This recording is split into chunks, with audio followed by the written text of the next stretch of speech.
yeah, the U.S. is sanctioning Syria to death. It's driven something like over 80% of the population into extreme poverty, food scarcity. The economy's wrecked. The situation for the leadership of Syria, well, they're going to find food. That's not who this is targeting. U.S. Caesar sanctions aim to starve the population into submission, while the U.S. military, which is coming under attack around Al-Tanaf and other areas in northeastern Syria, is stealing Syria's oil, shipping it out through Iraq, smuggling it out and selling it on the international market in order to starve Syria while occupying wheat fields to prevent Syria from being able to address the food crisis. They're doing it openly and explicitly. And here comes Congresswoman Rashida Tlaib, who justifiably cried for the genocide in Gaza, who is Palestinian. Over 600,000 Syrians have been killed, she said, which is a totally fake and manipulated number that I'll talk about. Yes, many Syrians have been killed, but she's manipulating the data in a idiotic way and a propagandistic way. I introduced the Justice for Syrians resolution to push for the UN to finally hold war criminal Assad accountable for his crimes against humanity at an ad hoc international court of law, which won't be an international court of law. It will be ad hoc, which means that it will be put in a place like Germany, and overseen by Western intelligence, because an international court of law would never go along with this. We demand justice for the Syrian people. And she's speaking on behalf of Syria. Madams. 600,000 killed. It has been over a decade since the start of the Syrian civil war, and victims of numerous horrific crimes committed during the conflict are still waiting for justice. In recent months, regional powers and dictators have sought to sweep the war criminal, the Syrian dictator, Bashar al-Assad, horrific crimes under the rug, and welcome him back into the international arena. Shame. Oh no, Syria will become part of the Arab League? Oh, that would be horrible. Let's continue sanctioning them. Assad's regime committed some of the worst atrocities of the 21st century, including using chemical weapons, literally, on his own people, and widespread use of torture, horrific torture on his own people. I introduced the Justice for Syrians resolution and urge my colleagues to bring it to the floor for a vote. The bill directs the U.S. through the United Nations to finally hold the war criminal Assad accountable for crimes against humanity for an ad hoc international court of law. This is critical. Please join me in demanding justice for our Syrian people and our families that are directly impacted that live here in the United States, and push and hold war criminals like Assad accountable for their crimes against humanity. So, I want to hear your reaction, but my initial takeaway is that speech was just handed to her. She read it without emotion. She's doing it to restore some of her credibility inside the Beltway. When I was in fourth grade, I could read a speech better than that. She'd never seen it before, it looked like.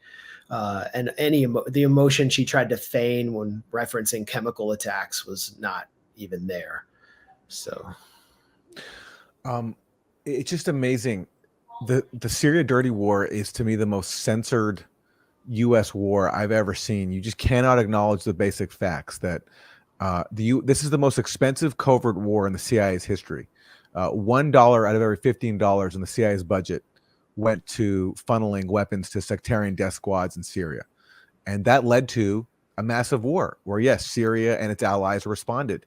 And as we've seen by visiting there, it left, parts of the country in ruins. But the part that gets omitted by Rashida Tlaib and people who pair this line is her own government's role.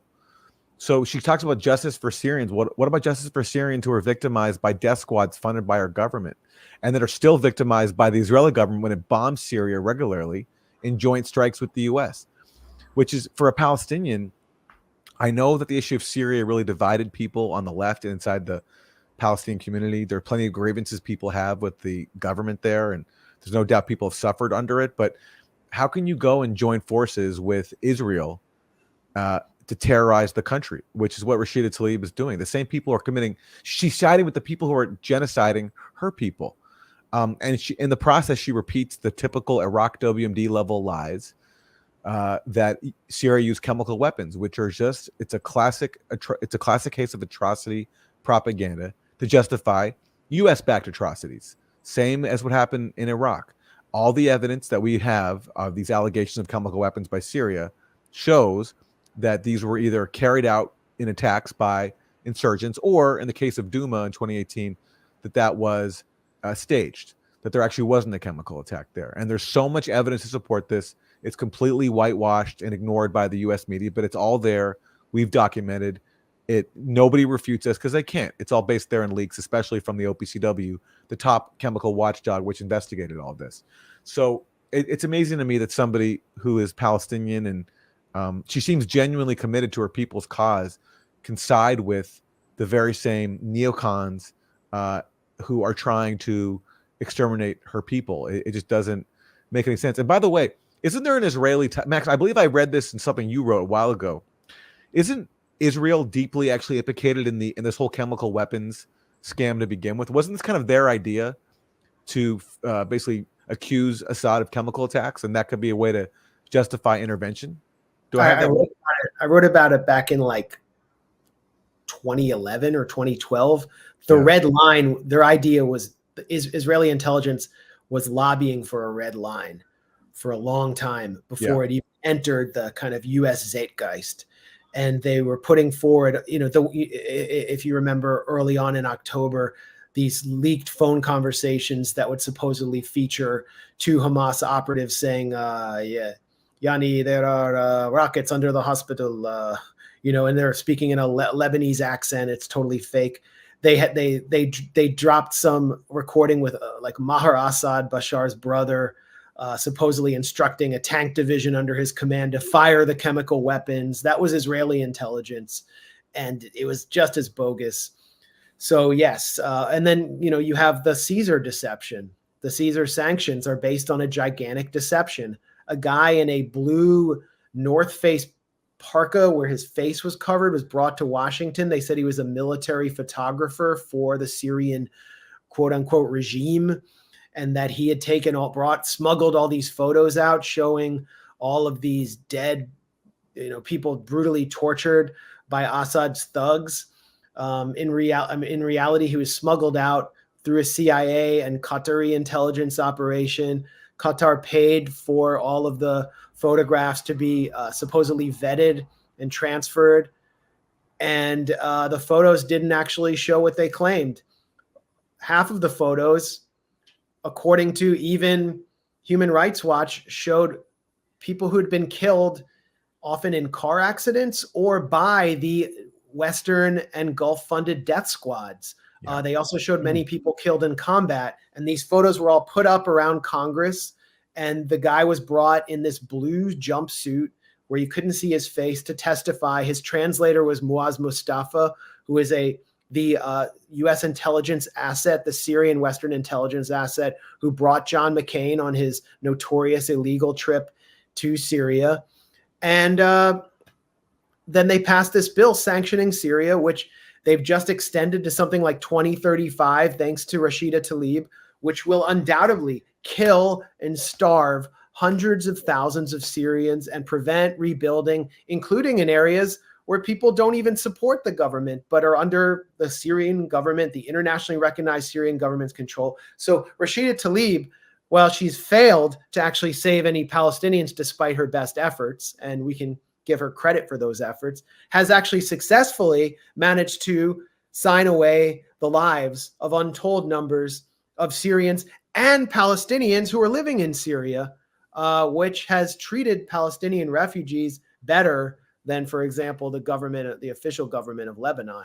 So it's just disgusting hypocrisy. This is Beltway Palestine advocacy at its worst, and she deserves to be challenged on it. And I would hope to do so. Yeah, and just to be clear, so this act she's introducing here is called the Justice for Syrians Act, but she talks about creating some ad hoc tribunal. There was another vote this week for the so-called Assad regime Anti-Normalization Act, and that's the one that is really most aggressive in cementing the Caesar sanctions and explicitly targeting Reconstruction. It's right there in the text saying that that's and, disgusting. and Rashida Tlaib voted for the Assad regime Anti-Normalization Act, which really means the normalization of sadism against Syrian civilians. That's what that really means. So but other members of the squad didn't. She voted for it. So she can't even say that, she's really just trying to pursue, ad hoc justice here. She's also explicitly voting for these sadistic sanctions. And by the way, what she also did, speaking of sort of placating neocon agendas, she got up on the floor, I believe this week as well, and basically bought into the sexual violence propaganda about Hamas, saying that she was critical of a measure condemning Hamas for alleged sexual violence, but on the grounds that it didn't also condemn Israel's sexual violence against Palestinians.